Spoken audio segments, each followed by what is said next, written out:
Today we will be testing Grok 4 versus ChatGPT. I got these few points. I've got the prompts as well. So we will be testing them both side by side with the same prompts. Alright, so write a short funny dialogue between a cat and a smart home assistant. The cat is trying to trick the assistant into ordering an unreasonable amount of tuna. Let's go. For ChatGPT, I have the most advanced reasoning as of today. Let's go with the same exact prompt, see what it gets us. Cat versus smart home assistant, tuna heist. Cat sneaks up to the smart speaker, clears throat dramatically. Hey Alexa, wait, you're not Grok, right? Whatever. Order me some tuna. I'm sorry, I didn't recognize your voice. Are you the owner? Of course I am. Okay, that's not super funny, to be honest. Okay, let's see this one. What did ChatGPT do? Greetings, Metal Minion. Please order blah blah blah for this. This approximately 96,100 cans. Are you sure your previously order was 3 cans? Well, to be honest, right away, they're both not funny. Alright, but I would say the winner here would be Grok. Alright, moving on. Next thing, real-time information social media polls. Let's start a new chat and let's go with it. Wait a sec. Copy paste issues. So let's go Grok. Let's do a new chat. Let's go. All right. Let's see.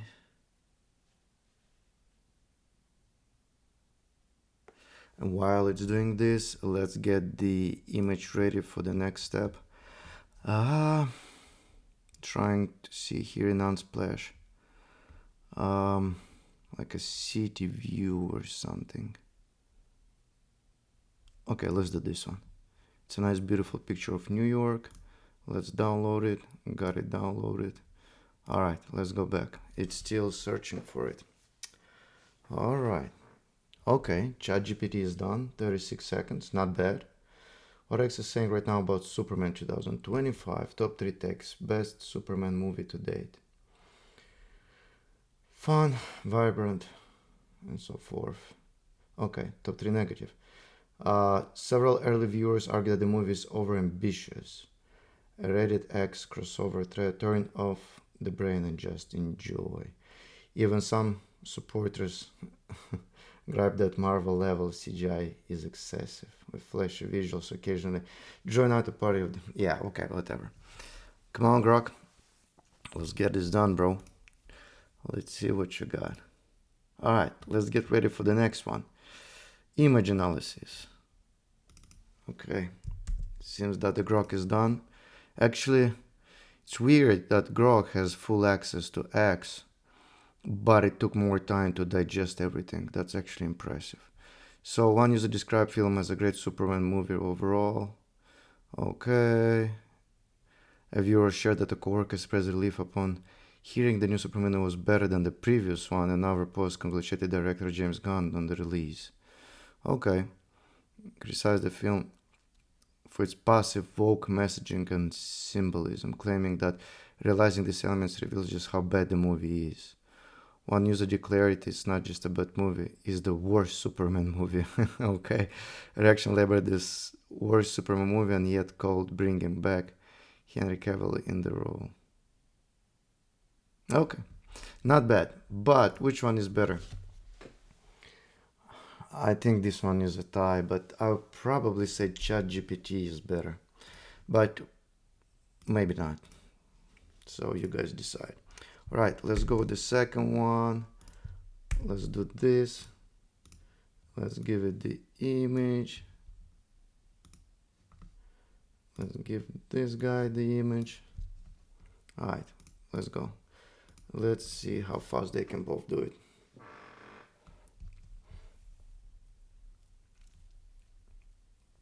Okay. The queries for detailed analysis of an image. Okay. Analyzing is giving me some Python code. Okay. What about Grok? Not much yet. Not much. Okay, took 18 seconds. Not bad. What's literally in the frame? The scene is shot from a high-rise observation that looking out over Midtown Manhattan. Okay, that's cool. The Empire State Building dominates. Okay. Young woman sits corner leg in a glossy black lash that runs along a floor-to-ceiling window. Very accurate. She has brown hair. She's absorbed in her smartphone. But is it a smartphone? Yes, it is a smartphone. Okay. Alright. Sophomore legs, late afternoon sunlight washes across her face and arms, and her reflection appears in both the glass and wall beside her in the polish ledge below. Okay, not bad. A tiny story about, the photo tells.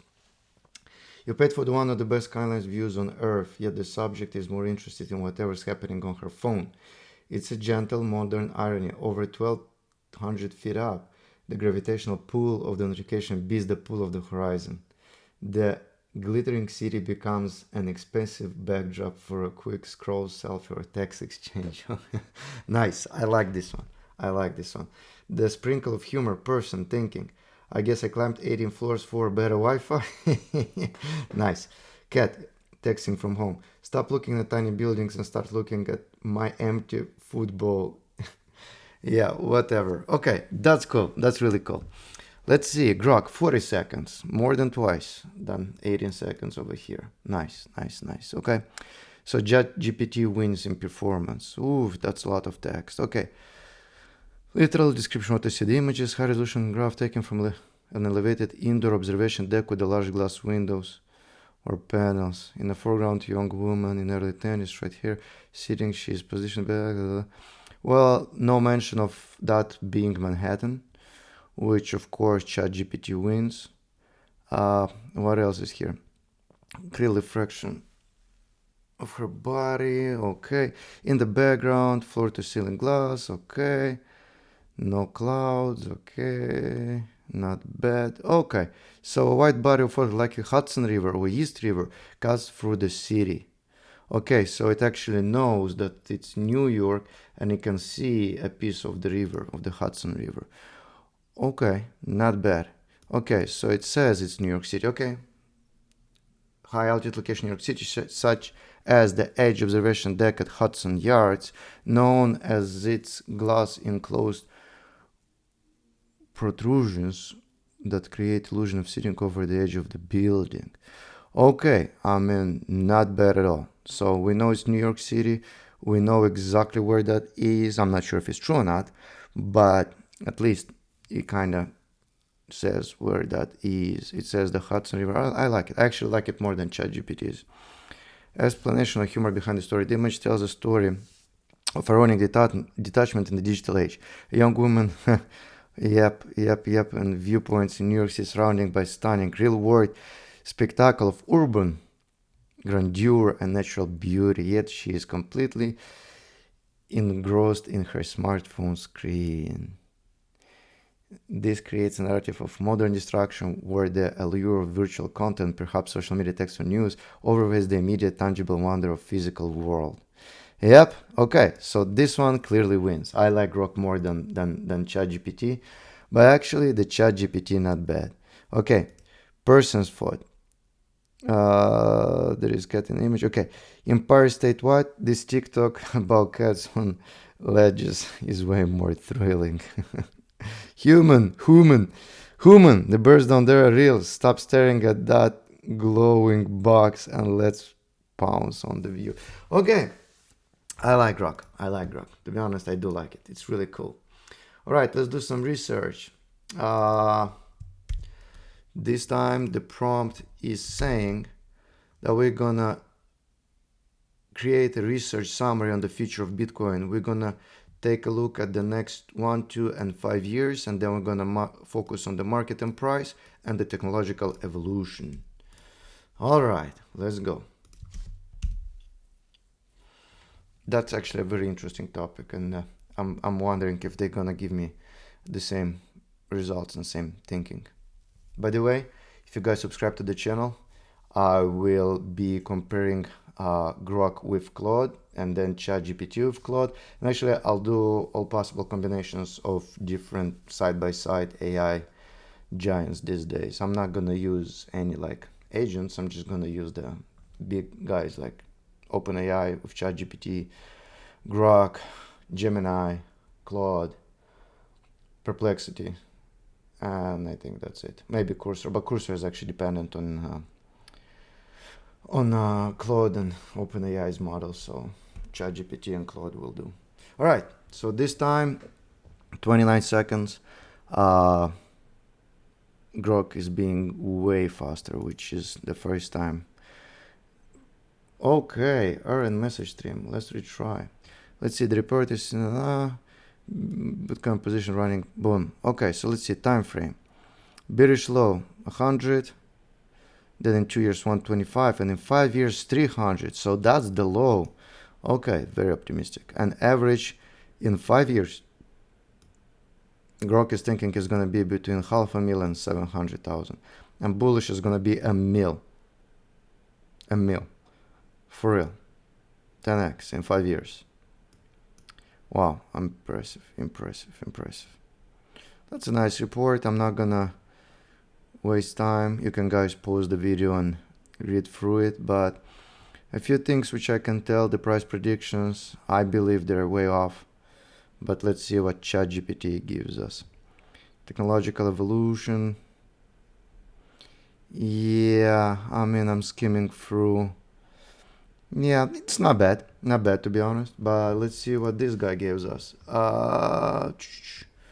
29 seconds. Still faster than ChatGPT with 34 seconds. So, 1 year outlook. Market price. Okay, technological evolution.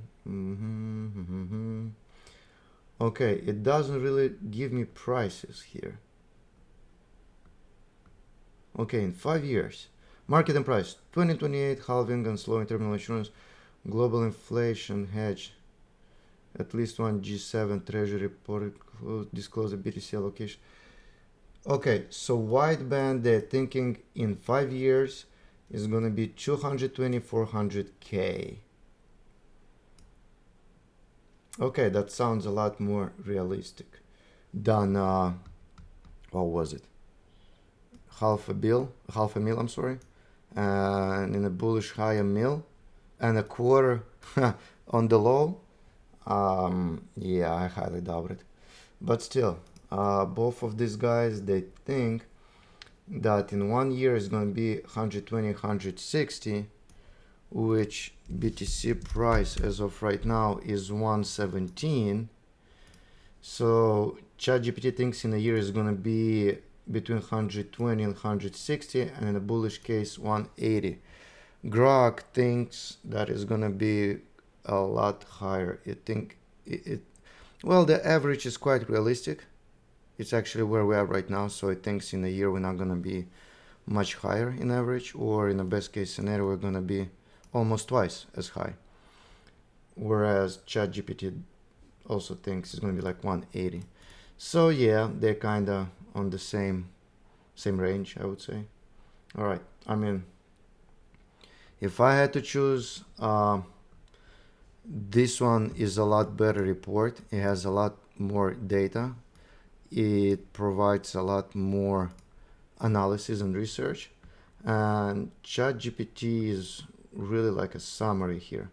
Like strategic takeaways, a few things, some pricing, and that's it. Grok gives a lot more. So Grok for sure wins here.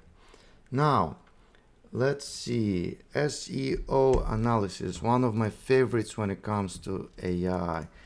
So I'll give it one of my websites, which is yoursportscalendar.com, and I'm asking it to provide the SEO analysis. And then in the second part, I'm giving it one of the game pages, which looks like this. So I want to conduct the SEO analysis here and then on the home page as well. So let's see how they do. All right, I need it one more time for the ChatGPT. Let's go. This is one of top favorite uses of AI, of my personal top favorite.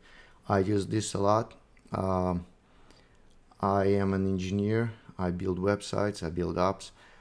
So whenever I need to build an app, I am very curious to see what is there on market. And I want to see the good sides and the bad sides, so I can fix the bad sides and replicate or clone the good sides and make a better product and stand out in terms of ranks and SEO and everything else.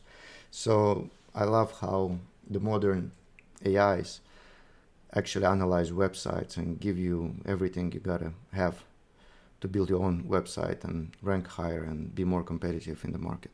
So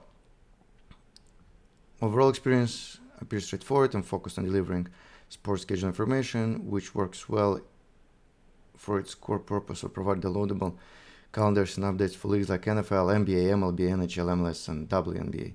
The key strengths include a clean, easy-to-use interface. Well, okay, navigation, however, is a potential weak point, as it's not explicitly detailed across the analyzed pages. Okay, interesting. All right. SEO strengths. This site leverages strong keyword targeting support around sports schedules, with the page titles and headings like Complete 2025 MLB schedule and calendar and Chicago Cubs 2025 schedule and complete game calendar, aligning well with the query's league team-specific calendars. Okay. Weakness. Critical gaps include the absence of structured data. No JSON, LG, or microdata for schemas like this is not true. Or maybe it is. I have to double check. Let me see. I don't remember. Let's see. The page source. Yes, there is. Oh, yeah. The schema is really short. Alright, so we'll get the schema done. Okay, that is true. Alright, thank you. Thank you. Let's see. What else? Headings are underutilized. Okay. No sitemap XML or robots.txt. That is not true. I do have robots.txt / robots.txt. Boom, there is one. Come on, bro. Okay, so that's one of the things it's missing. All text for images, interlink, mobile are absent. Okay. Overall thin content on many pages. Sleek page as limited. Described as limited.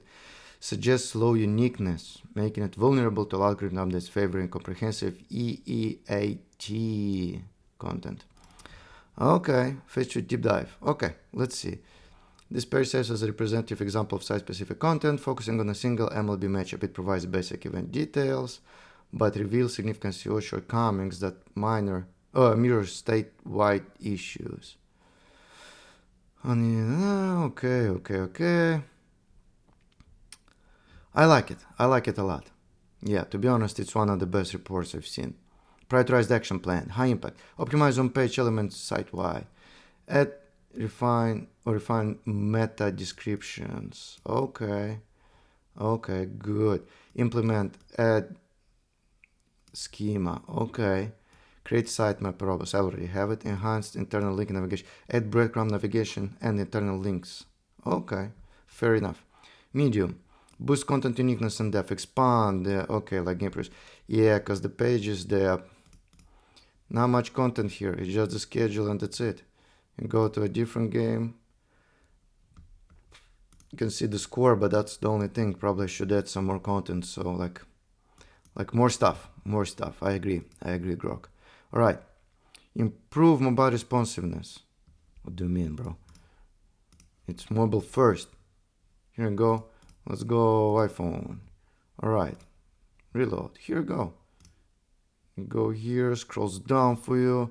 You click here, you see everything. You can go back. You can go to MLS. You can choose Austin and then go down.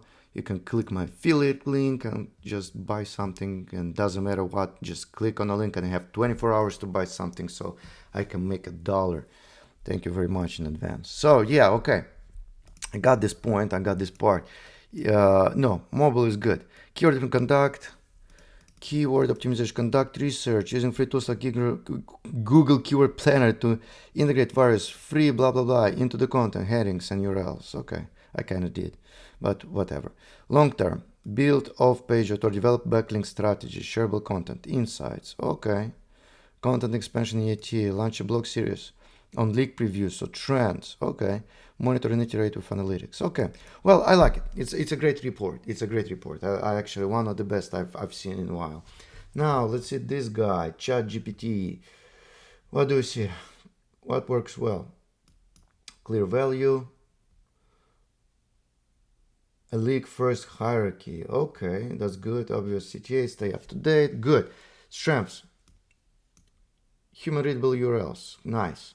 Static site performance. Yeah, I know it's great. Nothing can beat me. Consistent internal linking. Yes, everything looks great. Now, I think this is good. Okay, so what's missing? Deep dive, part 2. Title doesn't mention Minnesota Twins. Okay, fair enough. Matches. Okay, meta description leaves Google auto pull snippets, less CTR control. I agree. Structural data. Okay. Okay. Think content depth. Okay. Yeah. So this one really looks like a summary of what Grok gave me. Now, part 3. Oh, that's it. Oh, so I had the strengths here, then a quick deep dive, and then the action plan. Okay, quick win. Title. All right. Okay, add the JSON, the sports event. Okay. Remove duplicate navigation block. Okay. Quick win. Replace 0 plus placeholder with real numbers or omit the block until the data is ready. Okay.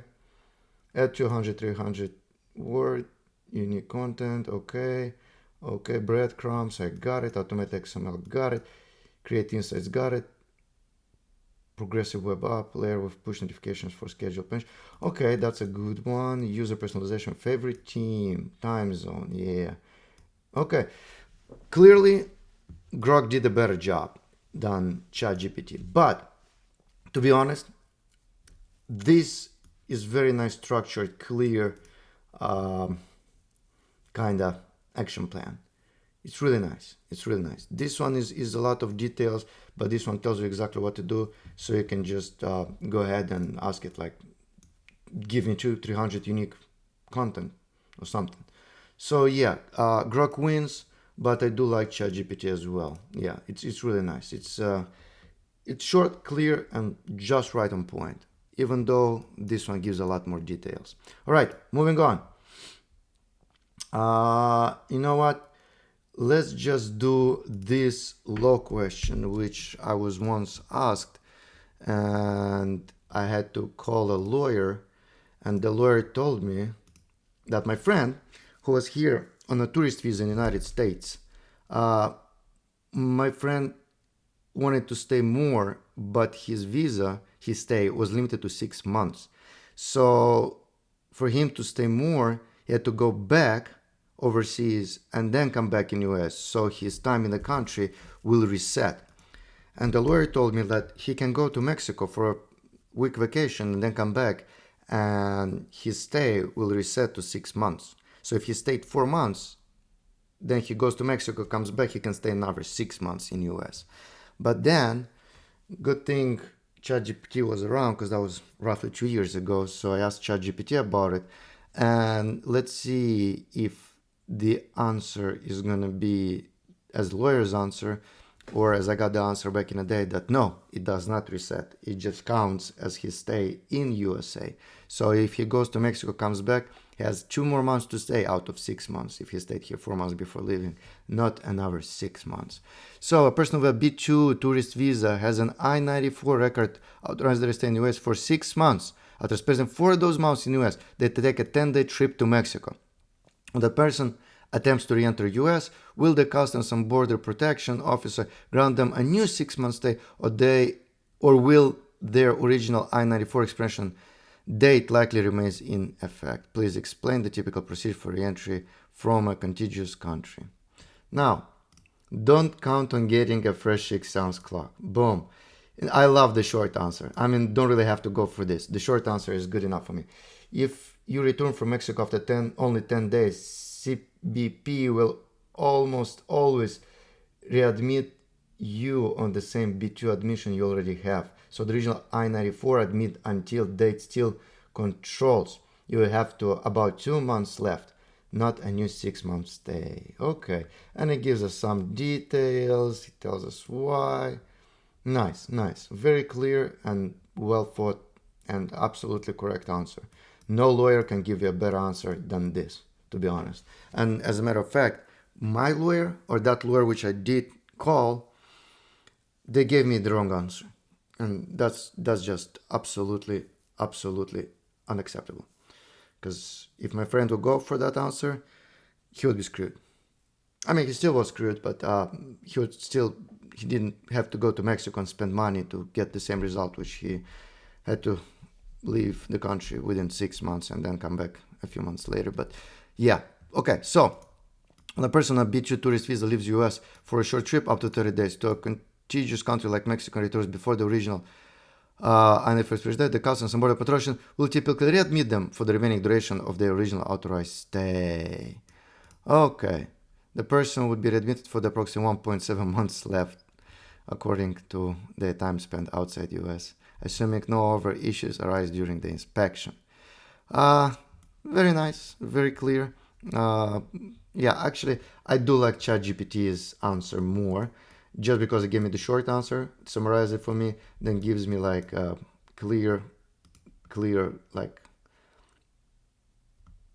a chart, not really a chart, like a table with sections and more details. I like it more. Carry proof of existing. I mean, very nice. Both are nice. Absolutely both are nice, and both gave me the correct answers. So I would call it probably a tie. I like ChatGPT's structure a bit better, but don't get me wrong, I'm used to ChatGPT. I've been using ChatGPT for about 2 years, and I just like it. I mean, I'm kind of used to it. But Grok is impressive as well. Really impressive. All right, coding. I think I will make a separate video for the coding itself, but let's see one quick medical advice, because I know there are a lot of AI agents based on OpenAI who sort of kind of give you medical advices. They're built for medical advices, but I had a few instances with myself where I had to check on something and I just took a picture, submitted it, gave it a little description, and it was right on point. I loved the way ChatGPT diagnosed me and told me what to do. Okay, so I'm not a medical professional, but here's some reliable first aid guidance you can use right now, plus a quick rundown of common reasons nosebleeds happens. Okay, nice. Dry air and indoor heat AC, nose picking, cold, sinus infection, allergies, minor bumps, medications, high blood pressure, chemicals. All right, what happens? Okay, I like it. I like it. Very nice. Most nosebleeds, about 90%, start in front part of the septum and stop with simple first aid. All right. How to stop? Stay calm. Sit upright. Lean forward slightly. Pinch the soft. Nice. It gives you the steps. Then it gives you a little kind of description. Or, I mean, stay calm. Sit upright. What else do I need to care? Keep your head above your heart. Don't lie flat or tilt backwards. See, I mean, I understand what stay calm and sit upright means. Thank you. But yeah, it gives really nice kind of descriptions. Yeah, cool. When to seek medical care promptly. Bleeding doesn't stop after 30 minutes. Okay. And so on and so forth. Good, precise, clear answer with some really, like, lean slightly forward. This lets the blood drain out of nostrils instead of back toward the airway. Okay, thank you. Thank you for explaining me why. Nice. ChatGPT, great job. Nosebleeds, also known as epistaxis or whatever that word is, are common and not often not serious, but they can be alarming. Below outline some potential reasons based on common causes. Okay, potential reason for nosebleeds: dry air from low humidity, nose picking, trauma, allergies, medications, changes in seasons, and underlying conditions. So here we actually had chemicals and smoke, which I don't see here anywhere. Yeah, no sprays. Yeah, so I don't have chemicals. All right, cool. How to stop nosebleed? Sit upright. It gives me a link. Very nice, because I don't think ChatGPT gives me any links. Yeah, so to be honest, I like ChatGPT's answer much better, because it gives me like a nice table and nice answers, and It structures it better, I would say. But this one, I like the links. I like these little links. This is so cool. I love it. It's like it does the research for you and tells you where to go if you need more info. So this one is for sure a tie. I love the way this one is structured. The data itself is pretty much same, not a big difference. Performance 13 seconds. This one was instant pretty much. So yeah, I would give it a tie. I like how Grok thinks. I like how Grok reasons. I do like the speed of Grok. I do like how Grok codes.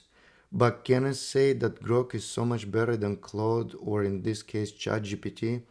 Honestly, I don't know. I would say, I can't say it's better for sure, but can I say it's worse? Well, in certain instances, it might be a bit worse than ChatGPT o3, but I can't say it's much worse. So I would probably say ChatGPT is still a better AI than Grok, but Grok is very, very, very, very good. Don't get me wrong, it's very good.